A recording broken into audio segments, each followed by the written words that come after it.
Cerita ini kejadiannya di tahun 2004. Gue dapet cerita ini dari temen gue dan ini ceritanya tuh di SMP-nya dia. Di saat itu 2004 ada seorang satpam yang kerja di SMP itu di daerah Jakarta Selatan. Gue nggak bisa sebut SMP-nya di mana. Oke. Posnya dia itu di bagian depan sekolah, ya udah pastilah ya.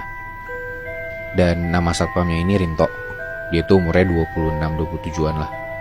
Emang satpam baru yang masih muda juga. Dan selain Rinto sebagai satpam sekolah, ada juga satu orang lagi nih, umurnya hampir 30-an, namanya Dadang. Nah, Dadang ini adalah salah satu penjaga sekolah. Dia kayak cleaning service gitu loh. Kebayang gak sih lo kalau misalkan di sekolah lo tuh dulu kayak ada penjaga sekolah yang emang tinggal di situ. Nah, si Dadang ini rumah atau kamarnya itu letaknya tuh di bagian sudut kiri belakang sekolah. Jadi ini layout sekolahnya ya, biar gampang lo bisa bayangin.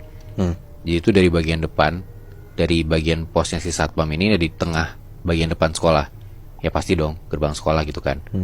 Lo masuk ke dalam sekolahnya, terus lo ke kanan, ke ujung, ke belakang, lewat sisi kanan sekolah. Itu tuh di belakang sekolah ada pohon bambu gitu, Muy. Nah, sepanjang dari kanan ke kiri bagian belakang sekolah. Nah, terus dari sudut kanan belakang itu lu ke arah kiri, dan tempat letak si kamar Dadang itu di paling belakang sudut kiri sekolah. Berarti di belakangnya si pohon bambu itu? Betul, bisa dibilang gitu. Jadi kayak gampangnya ya di depan tuh pos satpam, terus di bagian belakang bagian kiri yaitu ada kamar si Dadang. Tapi ya buat menuju kamar Dadang lu harus muter lewat sisi kanan sekolah. Ya, jadi gak bisa langsung gitu loh, Muy. Nah, Dadang sama Rinto ini cukup dekat karena emang umurnya mereka gak beda jauh kan, kayak cuman beda 3-4 tahunan lah. Jadi Rinto sebagai satpam yang baru tuh kalau misalkan mau makan siang atau dia bosen, dia tuh sering mainnya ke tempatnya si Dadang ini, ke kamarnya dia, buat kayak makan, nongkrong-nongkrong gitu. Karena si Rinto juga dia tuh satpam baru, belum setahun kerja di sekolah itu, dia tuh banyak ngobrol lah tentang si sekolah ini sama Dadang. Karena bedanya Dadang tuh udah bertahun-tahun tinggal di sana. Nah, di saat itu sekolah tuh lagi ada renovasi, Muy. Nah, jadi banyak kuli. Gak nginep sih karena gak dibolehin. Jadi bedengnya tuh deket sekolah itu, di samping tapi di luar area sekolah. Lo tau bedeng gak sih?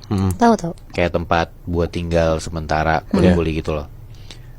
Karena ya anak-anak SMP kan gak nyaman kalau misalkan ada bedeng atau rumah kuli itu di dalam area sekolahnya. Nah, di suatu malam Rinto tuh mau nginep di sekolah.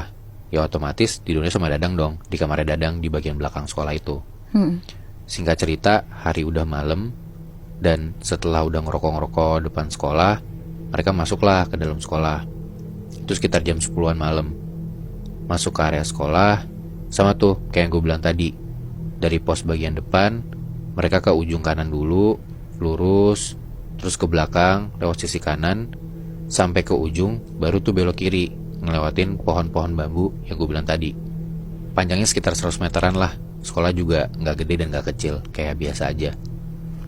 Mereka nyusurin tuh pohon-pohon bambu itu, yang mana di dekat bagian pohon-pohon bambu itu juga emang lagi direnov buat bikin ruangan baru.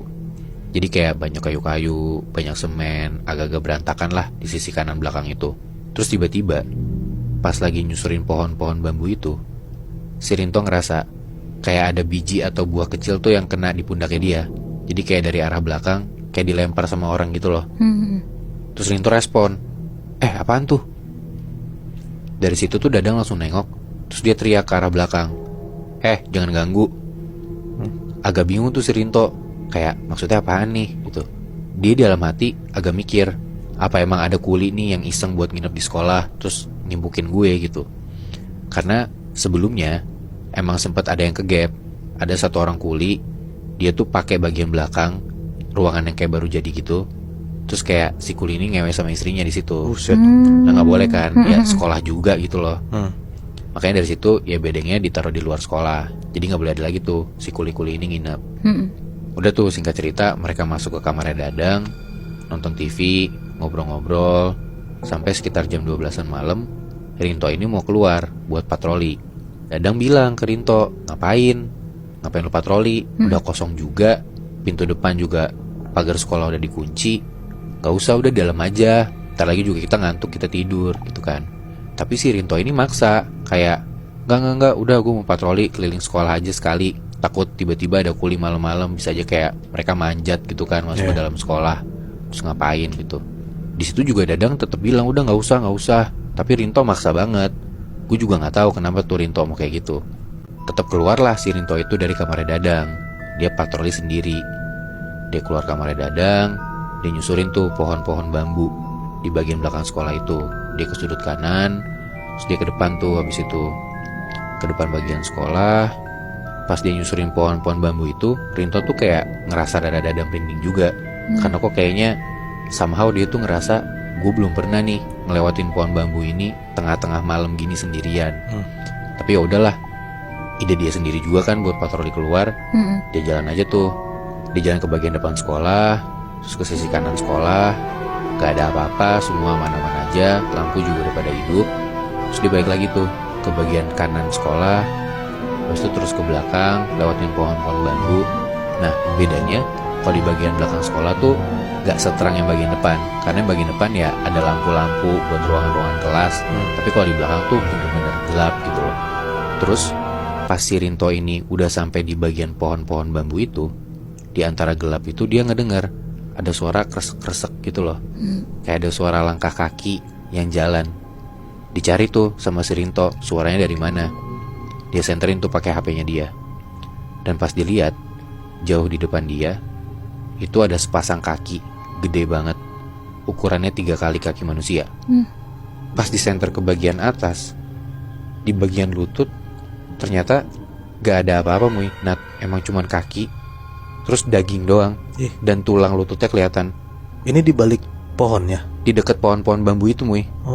Pas disenterin gak ada badannya sama sekali, Rinto kaget banget tuh. Anjrit, ada sepasang kaki yang gak ada badannya gitu kan. Rinto langsung kabur dan dia lari ke arah kamarnya Dadang.